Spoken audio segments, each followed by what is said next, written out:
Come on, let's get these lines pulled. Brady checked his watch. You still want to get this delivery done today? I do. They're waiting for us, and I don't want to disappoint them. I feel sorry for them in a way. Who? The Sunpeople? Or the staff having to deal with them? She sighed. It was a conversation that would no doubt turn into a debate, and she was in no mood. It was almost 10:30, and they only had 90 minutes before the sun came up, and her to-do list was longer than she would have liked. She decided to just let the comment slide, for now. Yeah, the crazy Sunpeople. It was easier to go along with him and keep her opinions to herself. All right, let's do it. I'll take the odds, you take the evens. We'll be done in an hour. Sounds good, she replied, smiling as she pulled on her rubber gloves and boots before approaching the icy waters with her controls. They worked in silence, concentrating on getting the drones in perfect coordination with the pulleys on the landing pads. Hopefully the buckets were full, and the pulleys didn't jam. She looked out at the gray waters in dread. Was it her imagination, or were the ice chunks getting larger? She didn't want to say anything. She saw what happened to those who asked questions. She would just observe quietly and pray she was wrong. Pads 2, 4, and 6 went off surprisingly well. The buckets were full of fish, beautiful, mouth-watering specimens that had kept her business afloat, no pun intended, for the last 10 years. Her business fed the island families without competition. She gazed into the angry waters under the deep black sky and once again asked herself who in their right mind would want to do this job. It was no wonder she had no competition. Drone 8 hit a snag. Damn it all, she cursed. Drone 8 had turned into her problem child after pulling up those freakish fish that made her stomach clench in fear. How long would the fish continue to burrow themselves into the ocean floor, finding their way into the traps she had set? What would she do if the business dried up? More mutant fish was not a good sign. It was enough to keep her up at night, terrified. She glanced over at Brady, absorbed in his work. She thought of the community at the top of the hill looking forward to their delivery. She adored them. Their quirky stories were secretly the highlight of her week. She knew they were somewhat off, living in their own world, but she was fascinated by the mass delusions they seemed to share. How was it possible? Some drug inadvertently ingested years ago? An experiment gone astray? She pondered it to the point of losing friends and family members who couldn't or wouldn't listen to her anymore. Her obsessive musings had turned her into Charlie Brown's teacher. Womp womp womp was all they heard, while staring at her as if she was going off the rails. Maybe she was. One more attempt to connect at pad 8. Nope, stuck again. Fucking shit. She backed up her controls and set out for pad 10. She didn't want to be there all morning. There was way too much to do during sun time. Basket 10 was full, thankfully, and she breathed a sigh of relief while dumping the fish into the icy tank on the truck. Brady, I beat your ass.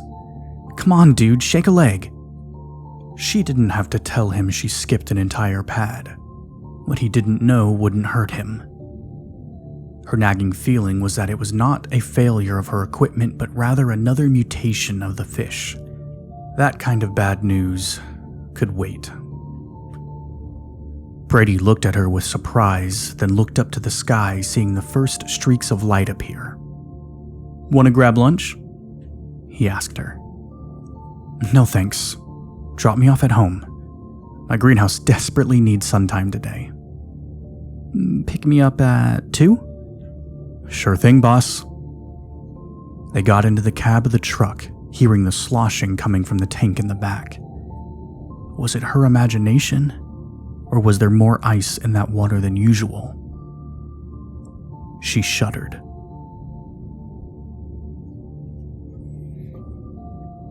She worked fast, having little time to spare. Winding back her awning, she looked up through the glass ceiling of her greenhouse. Was it slightly darker than usual? She glanced at the double clocks hung overhead. 12:03 displayed on the main clock, and 1 hour 57 minutes flashed on the countdown clock. After placing her devices on the table in the yard, she rushed to pull her car up the driveway and set it in the sunlight. It was getting too tight with the additional business lately. She hardly had the power in her truck to make rounds as it was.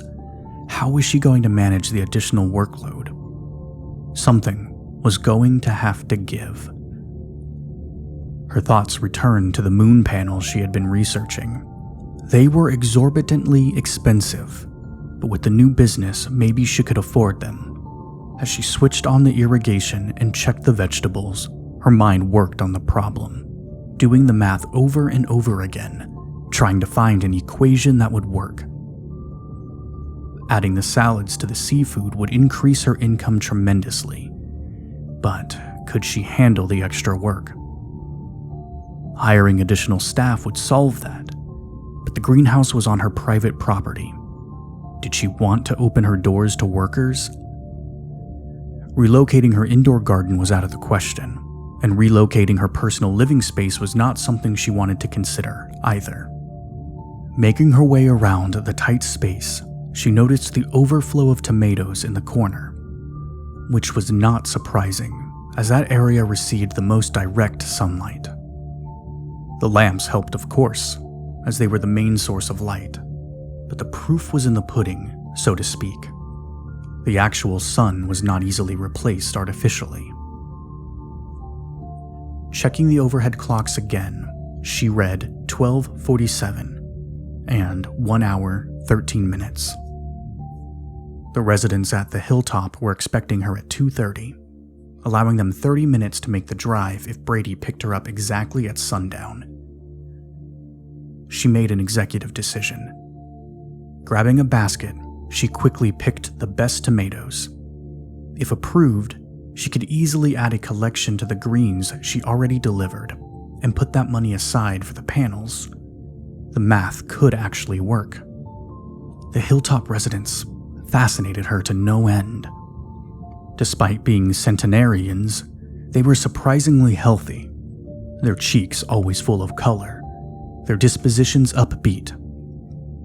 She thought of the dark circles under her own eyes, the sallow skin, the depression that threatened her daily, having to beat it back with a stick like a monster. How were those hilltop people so happy and healthy? She remembered a documentary she had watched as a child before they were banned.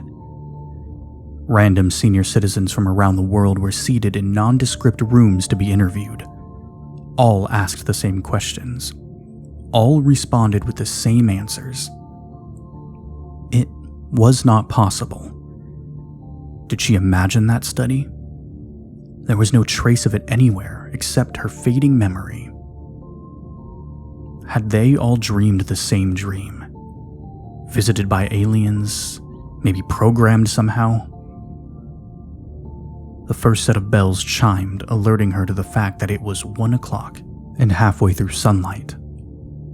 Damn, move faster, girl. Move faster. Brady showed up at precisely 2 o'clock and helped load the crates of greens onto the truck. She placed the baskets of tomatoes next to her on the front seat, wanting to present them to the staff upon entering. Although Brady was precisely on time, something was off that she couldn't put her finger on. Her clock seemed to be inaccurate again, and with only 2 hours of sunlight a day, It was imperative to be exact. She had been dismayed when at 1:58 it was already dark. The 2-minute discrepancy was troublesome. If her clocks failed, then her irrigation would fail. The domino effect, disastrous. "Hey, what time do you have, Brady?" she asked as they drove down the dark road, headlights guiding the way through the narrow island roads. 2:05, boss. Everything okay?" He gave her a worried look. "Sure thing. I just don't want to keep the Sunpeople waiting." She hated throwing them under the bus like that, but he confirmed her fears. It was never pitch dark at 2:05. With the sunset at 2 o'clock, it took more than 5 minutes to be engulfed into complete darkness. Her mind was spinning. What if? Was it possible? Was sun time getting shorter? "Ready for the loony bin, boss?" "Ready as I'll ever be." "Hey, can you handle the fish on your own this time? I want to go over some paperwork, crunch the numbers with their office manager." "Yeah, no problem. I'd rather be in the kitchen anyway. Honestly, those people really creep me out." "Rachel, come in, come in. We're always so glad to see you. Look who's here, ladies and gentlemen." Katie opened the door for her and stepped aside after announcing her arrival. "Thanks, Katie. I have a surprise for everybody today. Fresh tomatoes from my greenhouse. Does anyone here like tomatoes?" She was greeted with enthusiasm by the group.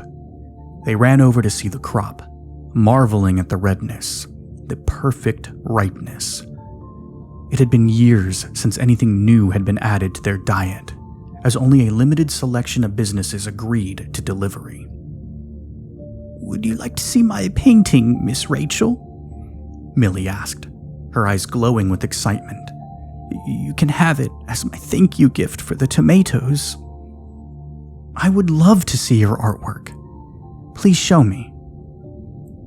She accepted the old woman's outstretched hand, allowing herself to be guided down the hallway. Once again, she was surprised by the strength and steadiness of her gait. No one would believe she was 109 years old. Katie followed, obviously pleased with their interaction. "Oh, their art class was a lot of fun today. I'm sure that being in the business, you will appreciate the fishing theme." Reaching the art room, Katie once again held open the door, allowing the ladies entry. Rachel gasped at the easels set up around the room, holding beautiful paintings, each almost identical to the others. Looking around in amazement, she took in the beauty of the vibrantly painted scenes of the ocean. The sun glistened on the horizon, reflecting beautiful colors onto the water. Gentle waves hinted by small ripples. Light, puffy clouds were placed randomly in the sky. Some artists had painted small boats with people relaxing, their legs hanging over the sides holding poles. The magnificent colors emanated a feeling of hope and warmth. She thought back to that morning, struggling with choppy gray waters under a pitch-dark sky. The contrast was shocking, disorienting. "Millie, how is it possible that you all imagined identical scenes?" "Oh, they're not imagined, my dear." "What do you mean?" Rachel asked, holding her breath in anticipation. "They're our memories."